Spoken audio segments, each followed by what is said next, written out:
ఇప్పుడు ఆల్రెడీ కొన్ని ఇండ్లు కూలగొట్టింది కదా బై సాబ్, మీరు ఫోటోలు కూడా ఉన్నాయి ఇక్కడ. ఈ పేదల ఇండ్లు కూల్చేసిండ్రు.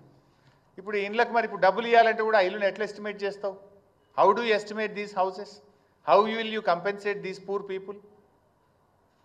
వీళ్ళకి ఎవరు బాధ్యత? ఇప్పుడు మూసీలో కూడా చూసిండ్రు బై సాబ్, ఇప్పుడు సన్నాయి నొక్కులు నొక్కుతున్నారు మళ్ళా ఏమని, లేలే అనుమతులు ఇప్పుడు ఇండ్లు కూల్చాం, ఇక కొత్తవి మాత్రమే కఠనీయం అంటున్నారు. మరి కూల్చిన సంగతి ఏంది చెప్పాలి కదా హైడ్రా కమిషనర్, చెప్పాలి కదా ముఖ్యమంత్రి.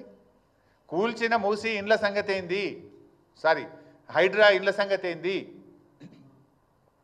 నాకు ఇంటికి అన్ని అనుమతులు ఉన్నాయి అని కుయ్యో మొర్రో అని మొత్తుకున్నా, కాళ్ళ మీద పడి వేడుకున్నా, రోడ్డు మీద పడి గిలగిల కొట్టుకున్నా కనికరం లేకుండా పేదల ఇండ్లు కూల్చిండ్రు కదా హైడ్రా పేరిట.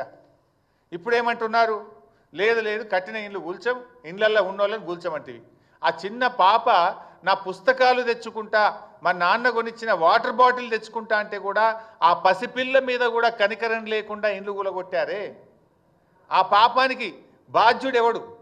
ఆ చేసిన అన్యాయానికి ఎవరికి శిక్ష వేయాలో నిర్ణయించండి. ఇప్పుడేమంటున్నారు, లేలే మేము ఇక కొత్తవి కూల్చము అంటున్నారు, ఏదో డేట్ పెడతాము అంటున్నారు. మరి కూల్చిన వాటి సంగతి ఏంటి? వాళ్ళు కట్టిండ్రు, డబ్బులు కట్టిండ్రు, pay them the compensation. Compensation ఇచ్చినా వాళ్ళు పడ్డ క్షోభ, వాళ్ళు పడ్డ బాధ, వాళ్ళు పడ్డ అనుభవించిన నరకమైతే పోదు కదా. తక్కువ బాధన?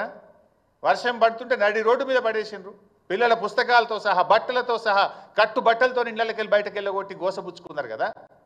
ఇప్పుడు మళ్ళీ డేటు మారిస్తే నీ నిర్ణయం మారచ్చు, కోర్టు మొట్టికాయలు వేస్తే మార్చుకున్నావు, కానీ ఆ పడ్డ క్షోభకు ఎవరు బాధ్యత వహించాలి? ఆ పడ్డ బాధకు ఎవరు బాధ్యత వహించాలి? ఆ కూలిన ఇల్లుకు ఇవాళ కంపెన్సేషన్ ఇచ్చి వాళ్ళని కాపాడుకోవాలన్నా వద్దా?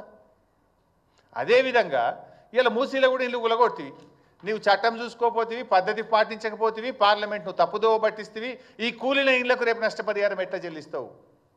రేపు డెఫినెట్గా ఇవ్వాల్సిందే. బీఆర్ఎస్ పార్టీ ఊరుకోదు. ఈ బాధ ఎట్లా తీరాలి? ఎందుకు ఈ తొందరపాటి దుందుడుకుడు చర్యలు? ఆగమాగం చేసి ఇవాళ రాష్ట్రం పరుగు తీస్తున్నావు, పేదల ఉసురు పోసుకుంటున్నావు.